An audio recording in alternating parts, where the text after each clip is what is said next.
Hello, John Talley here with Partzilla.com. Today we're going to be answering one of the questions that came in specifically about the break-in procedure on an engine. I know it can be kind of horrifying after you spent all this time, money, and energy putting everything together. You don't want to hurt it. You want it to perform the best that it can. Today I'm going to share with you my views and the way I break in the engines that I build.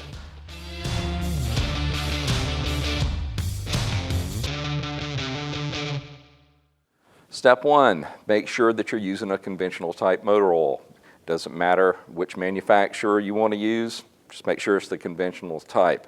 Reason being is we want there to actually be a little bit of transfer of metal, if you will, in between particularly the piston rings and the actual cylinder walls. If you have one in there that's synthetic or semi-synthetic, that's actually too slippery and it won't give the friction necessary for that transfer to happen, because what we want is to have actual metal-to-metal contact in between the cylinder walls and the rings, because what's going to happen during those first few minutes, they're going to actually be wearing against each other and conforming to each other. Remember those cross hatches or the hones inside the cylinders?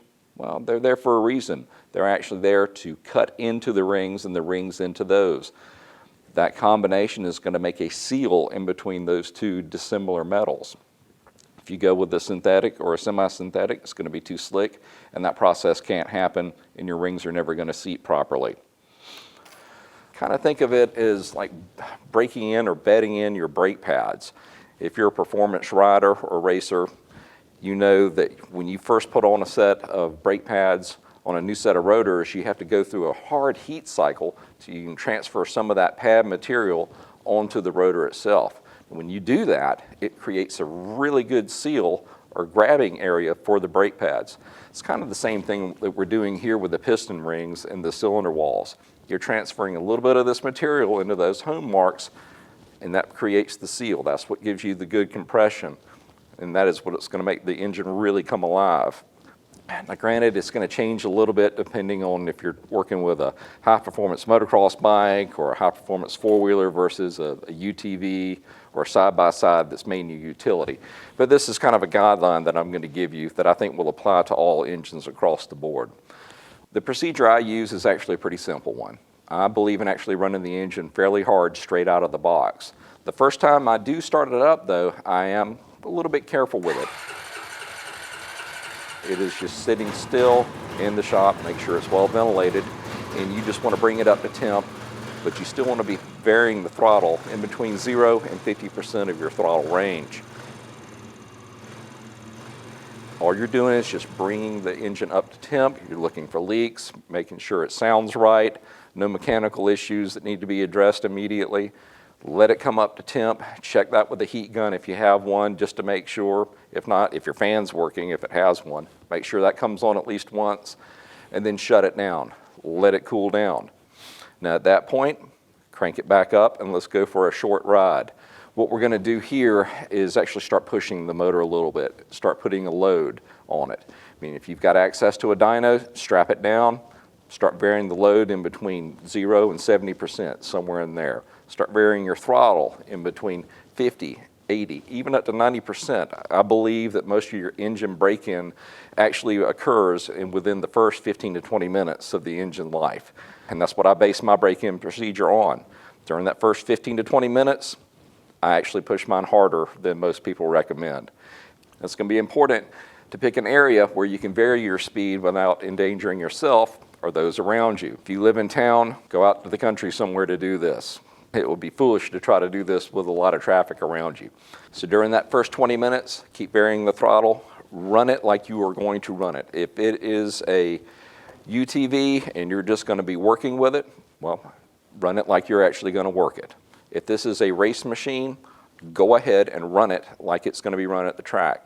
You don't want to baby an engine that's going to be built for performance and then shock it, one oil change later and expect it to truly perform. After you've run it that first 20 minutes, bring it back, check it over again. At this point, dump the oil out of it. Go ahead and change your filter, because everything that has been sloughed off in that first 20 minutes, off of your piston, off of your rings, off of the different bearings, it is all now flowing around in the engine, and I want to get that out of there. So go ahead and dump the oil, change your filter, then refill it with conventional again. Now the second part, go ahead and run the machine like you're going to run it. It really varies as to what type of machine it is, how long you're going to leave the conventional oil in there. If it is a performance ATV or side-by-side or motocross bike, go ahead and run it for 3 to 4 hours like you're going to run it. Go ahead and put the coals to it. Go ahead and run it. 3 to 4 hours. At that point, dump the oil, change the filter, fill it up with whatever type of oil that you plan on running long term in that machine, whether it be the conventional, synthetic, or semi-synthetic. Completely up to you. I don't want to get into that battle right now. That's a topic for a different video. Now, if you're running a performance street bike, go ahead and run it in that 4 to 5 hour range as well, especially ones that are going to be run on the track. Same decision. Drop the oil, go with whatever oil you're going to go with. Now for a street cruiser, we can go a little bit further. Let's go 400 to 500 miles, however long that takes you to do that. Some, it may take a day, some may take a week. Depends on the rider. Same decision again. Go with whatever oil that you're going to run long term. Utility ATVs and side-by-sides. After that initial 20 minutes, put in the conventional oil just like the others and run it for the whole weekend. Work it like you're going to work it. Don't baby it. Run it like you're going to actually use the machine. For the whole weekend, just make sure that adds up to at least 5 to 6 hours on the engine. At that point, once again, put in whatever oil that you plan on running long term. Well, now you know where I stand. I believe you should go ahead and break in a machine on the upper limits of how you're going to use it from day to day. I'm not one of those that subscribes to babying them along and then just hammering them after X amount of time. I don't think that's fair for the machine. I don't believe that forces the rings out hard enough and gets them in contact with the cylinder where you can actually get the seating process accomplished.